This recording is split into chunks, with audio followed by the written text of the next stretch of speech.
Praise the Lord. आप सभी को जय मसीह की।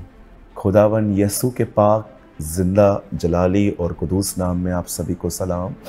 Greetings to you in Jesus mighty name. मेरे भाइयों मेरी बहनों, मैं आज के वीडियो नंबर 48वें इस शिक्षा में मैं आपका स्वागत करता हूं और मैं विश्वास करता हूं कि आज एक बार फिर से वह महान जिंदा प्रभु परमेश्वर जो स्वर्ग और पृथ्वी का मालिक है वो आपसे बात करेगा। मेरे भाइयों मेरी बहनों, मैं आपको एक बहुत अच्छी न्यूज़ देना चाहता हूँ, स्पेशली उन लोगों के लिए जो बहुत ही सिंसियर हैं अपनी क्रिश्चियन लाइफ को लेकर। आप सभी जानते हैं, अगर आप एक दीवार को स्ट्रांगली खड़े हुए देख रहे हैं तो मजबूती उसमें नहीं है, मजबूती उसकी नींव में है जो उसको लेके खड़ी है। अगर आप किसी ऐसी बिल्डिंग को देख रहे हो जिसमें क्रैक्स हैं तो भी उसकी प्रॉब्लम नहीं है, फाउंडेशन में प्रॉब्लम है। फाउंडेशन एक ऐसी प्लेस है जो दिखाई नहीं देती, सुपर स्ट्रक्चर दिखाई देता है। वैसे ही कई बार आप जो पढ़ते हैं, सुनते हैं, शायद आप उसे हल्के से लेते हैं, लेकिन ये आपकी लाइफ पे इफ़ेक्ट ले आता है। आप भी और मैं भी एक इमारत की तरह है। ये बहुत ज़रूरी है कि हम अपनी नींव कहाँ रख रहे हैं। इससे पहले कि मैं आज के वर्ड को स्टार्ट करूं, मैं आपको बताना चाहता हूं, मैंने इससे पहले इसी चैनल पे 47 वीडियोस अपलोड किए हैं जो टोटली बेसिक हैं प्रार्थना के विषय में, वचन कैसे समझ में आए, किस चर्च में जाना चाहिए, किस पास्टर के अंडर में रहना चाहिए, प्रभु बोझ क्या है, वगैरह वगैरह। आप सारे टॉपिक्स पे जाइए और ज़रूर इन्हें वॉच कीजिए और आप बहुत सारी बुनियादी शिक्षाओं के द्वारा ब्लेस्ड होंगे। आज मैं स्पेशली उन लोगों के लिए बात करना चाहता हूं जिन्हें अपने फ्यूचर के प्रति बहुत ज़्यादा चिंता रहती है, वो वरीड रहते हैं, अपसेट होते हैं क्योंकि उन्हें कभी भी अच्छा ब्रेक थ्रू नहीं मिला है लाइफ में। इससे पहले कि मैं आज के आपके सामने आज का वर्ड ले आऊँ, मैं आपके सामने एक वर्ड शो करना चाहता हूँ, जिसको मैं एक्सप्लेन करना चाहता हूँ। इस समय आपके स्क्रीन पर 3 लैंग्वेजेस में वर्ड आ रहा है।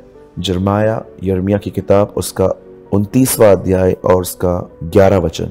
क्योंकि प्रभु की यह वाणी है, यहोवा की यह वाणी है कि जो कल्पनाएं मैं तुम्हारे विषय में करता हूँ उन्हें मैं जानता हूँ, वे हानि की नहीं वरन कुशल ही की हैं, और अंत में तुम्हारी आशा पूरी करूँगा। आजकल यूथ को इस बारे में बहुत चिंता होती है कि हमारा भविष्य क्या है, किस तरफ हम जाएं या हम किस तरफ आगे बढ़ें। कई बार स्टडीज़ को लेके, मैरिज को लेके बहुत सारी बातें, मुझे अपना घर खरीदना है क्योंकि मैं रेंटेड प्लेस पे रह रहा हूँ, मैं घर के लिए किस तरफ मैं आगे बढ़ूँ, ऐसे बहुत सारी चिंताएं हमें घेर लेती हैं। देखिए, एक होता है कि आपको किसी चीज़ के बारे में सोचना है, सोच एक अलग चीज़ है, लेकिन चिंता का मतलब आप एक्सट्रीम में चले जाते हो कि अगर ये नहीं हुआ तो मेरे हालात कैसे होंगे, अगर मुझे ये नहीं मिला तो मेरे साथ क्या होगा। और ये चीज़ें आपको डिप्रेस करती हैं, आपके मूड को स्पॉइल करती हैं और बहुत बार ये चीज़ें आपको नींद में भी नहीं सोने देती। मेरे भाइयों मेरी बहनों, यिर्मयाह की किताब में परमेश्वर ने हमसे कुछ प्रॉमिस किया है। उसने हमें कहा है कि वो हमारे लिए जो भी सोचता है वो उसे जानता है। आपको ये बात हमेशा याद रहनी चाहिए कि आपके साथ जो भी हो रहा है खुदा उसे जानता है, और वो कहता है कि मैंने जो भी मैं तुम्हारे ज़िंदगी में होने दे रहा हूँ वो हानि का नहीं है वरन वो कुशली का है। जो कल्पनाएं उसने हमारे बारे में की हैं, जो हमारे बारे में विचार रखता है, वो अंत में हमारे लिए अच्छे हैं। लाइफ में ऐसे बहुत बार ऐसी चीज़ें होती हैं जिसमें हमें लगता है कि कुछ गलत हो रहा है, कुछ स्पॉइल हो रहा है मेरे लाइफ में। मुझे ऐसा लग रहा है कि मेरे ड्रीम्स ख़त्म होते जा रहे हैं, मुझे ऐसा लग रहा है कि कुछ भी वैसे नहीं कर रहा काम जैसे मैंने सोचा था।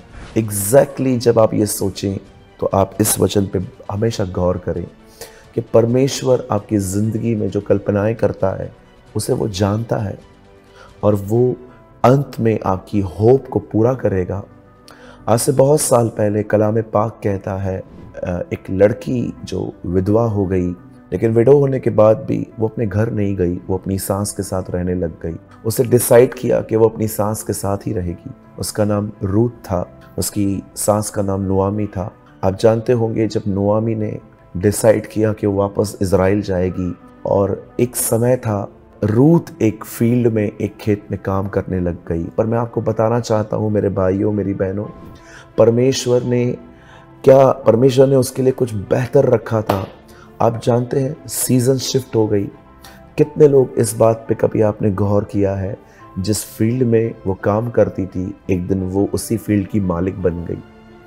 आप जानते हो, रूथ ने अपने लाइफ में एक निर्णय लिया कि वो अपनी सास को छोड़ के अपनी मम्मी के साथ नहीं रहेगी, जबकि वो विधवा थी।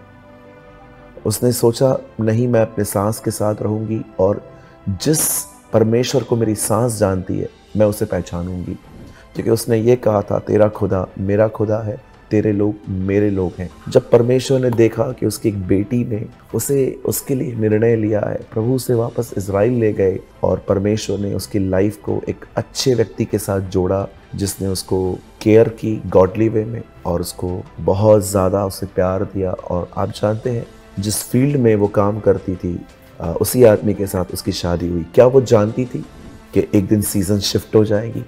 क्या वो जानती थी जिस फील्ड में वो काम कर रही है, एक दिन वो उसकी मालिक बनेगी?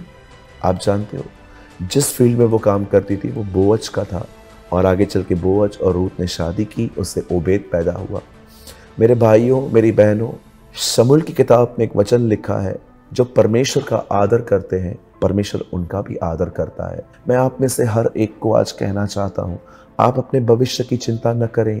मुझे नौकरी कैसे मिलेगी, मेरा घर कैसे बनेगा, मेरा जो उजड़ा हुआ घर है वो कैसे बनेगा। मैं आपको कहना चाहता हूँ, ऑनरिंग गॉड, परमेश्वर को ऑनर करना सीखे। ऑनर करें उसे, उसके वर्ड को, उसके क्रूस की मौत को उसने जो आपके लिए दी। आदर देने का मतलब होता है, आपकी ज़िंदगी में एक ही उद्देश्य है कि आप खुदा के साथ चलें और उसकी खुशी के लिए जिएं। ये परमेश्वर के लिए ट्रू रेवरेंस है, ये ट्रू एक सच्चा आदर है। रूथ ने यही किया और देखिए, खुदा ने उसके घर को बना दिया। आप जानते हैं, हमारा बहुत समय मात्र सोचने में जाता है। हम बैठते हैं, सोचते हैं, हम अपनी फेल्यूर्स पे ध्यान देते हैं, हम देख रहे हैं कि कुछ अच्छा नहीं हो रहा, लाइफ पता नहीं कहाँ चल रही है। लेकिन मेरे भाइयों, मेरी बहनों, इससे अच्छा कि आप अपने बारे में सोच के अपने आप को परेशान करें, उससे अच्छा आप निर्णय लीजिए कि आप परमेश्वर का आदर करेंगे। आप जानते होंगे कि दाऊद जो है वो उसने अपने लाइफ में बहुत बड़ी बड़ी गलतियां भी की, लेकिन आप देखिए, उसने व्यभिचार किया, हत्या करवाई। लेकिन आप जानते हैं, भले ही वो कुछ बातों में गिरा, लेकिन वो उसने कुछ बातों में परमेश्वर का बहुत आदर किया था। एक दिन एक राजा जो परमेश्वर से प्रार्थना कर रहा था, प्रभु से कहता है, क्या तू जानता है, तू ये डिज़र्व नहीं करता, लेकिन आज से बहुत साल पहले एक व्यक्ति था जो मुझसे प्रेम करता था, मेरी आज्ञा को मानता था, मुझे आदर देता था, मैं उसके कारण अपनी वाचा का पालन करूँगा। परमेश्वर को इतने साल के बाद भी याद था कि दाऊद ने उसे आदर दिया था। मेरे भाइयों, मेरी बहनों, मैं आप में से हर एक को कहना चाहता हूँ, अपने भविष्य की चिंता न करें, अपने परमेश्वर को आदर दें। रूथ ने अपने भविष्य की चिंता नहीं की, उसने परमेश्वर का आदर किया और परमेश्वर ने उसकी टूटी हुई जिंदगी फिर से बनाई। मैं आज आप में से हर एक को कहना चाहता हूँ, क्या आपने उस बहन को देखा जिसने अपना इत्र, जो एक पापिनी स्त्री, एक वैश्या थी, उसने अपनी बॉटल को प्रभु के पैरों पे तोड़ दिया। वो बॉटल नहीं थी, वो एक व्यापार का सामान था, वो एक केंद्र था। हर स्त्री जो प्रोस्टिट्यूट थी इज़राइल में, वो अपने बदन पे कुछ परफ्यूम्स लगाती थी अपने कस्टमर्स को अपनी तरफ खींचने के लिए। लेकिन जिस दिन उसने खुदा से मुलाकात की, उसने वो बॉटल तोड़ दी, उसने वो जिससे उसका फ्यूचर चलना था आगे, उसने उसको ख़त्म कर दिया। और मैं विश्वास करता हूँ कि परमेश्वर ने जब उसे देखा, मुझे बाइबल में कहाँ भी नहीं मिलता कि वो खुद फिर से पाप में गई। मैं बिलीव करता हूँ परमेश्वर ने उसके घर को बनाया था। आज मैं आप में से हर एक से पूछना चाहता हूँ, आप क्या कर रहे हैं? क्या आप अपने भविष्य की चिंता कर रहे हैं कि आप परमेश्वर को आदर दे रहे हैं, जो परमेश्वर आपके भविष्य को बना सकता है? मैं आप में से हर एक को कहना चाहता हूँ, आप अपने भविष्य की चिंता न करें, अपने भविष्य के साथ जीना शुरू करें। और आपका भविष्य प्रभु यीशु मसीह है, वो आपसे प्यार करता है। पतरस को देखिए, वो विफल हुआ, वो फेल हो गया, उसने प्रभु का इनकार किया, लेकिन इनकार करने के बाद भी देखिए खुदा ने उसका उपयोग किया, प्रभु ने उसके द्वारा चर्च बनाई, उसके द्वारा प्रभु ने उसकी परछाई से लोगों को चंगा किया। वही व्यक्ति था जो एक बेदारी ले आया। क्यों? परमेश्वर ने उसे उठाया। याद रखिए, आपका पास्ट कैसा भी हुआ हो, परमेश्वर आज भी आपके भविष्य को अच्छा बनाने की हिम्मत भी रखता है, ताकत भी रखता है। अगर आप एक ऐसी बहन हैं जिसका बच्चा आपके पेट में ही ख़त्म हो गया, निराश मत होइए, परमेश्वर आपका परिवार एक बार फिर से बना सकता है। अगर आप एक ऐसे व्यक्ति थे कि आपका बिजनेस था लेकिन आज आप जॉब कर रहे हैं, खुदा आपको वापस खड़ा कर सकता है। आप जानते हो, ये इतिहास है, जब भी लड़ाई लगती है, जब भी लड़ाई होती है, आप देखिए हमेशा लड़ाई में महंगाई ले आती है, नुकसान होते हैं, हर चीज़ कॉस्टली हो जाती है।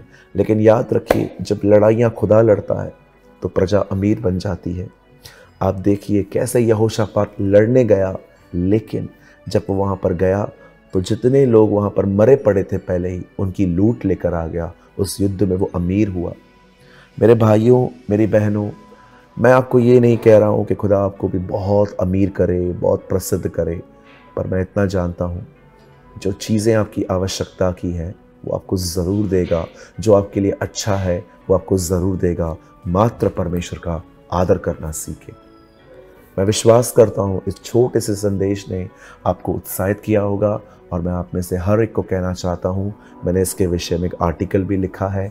आपको मात्र इस नंबर पे अपना नाम और अपने शहर का नाम और इतना लिखना है, मेरा भविष्य, और हम आपको वो आर्टिकल बेच देंगे। अगर आप चाहते हैं कि हम आने वाले दिनों में ये सीरीज़ बेसिक टीचिंग कंटिन्यू करें तो आप हमें ज़रूर कमेंट बॉक्स में कमेंट करके बताएं। और अगर आपने आज के वचन के द्वारा कुछ सीखा है तो भी हमें कमेंट करके ज़रूर बताएं। मैं विश्वास करता हूँ खुदा आपके साथ है, आपका भविष्य आपके साथ है। जय मसीह।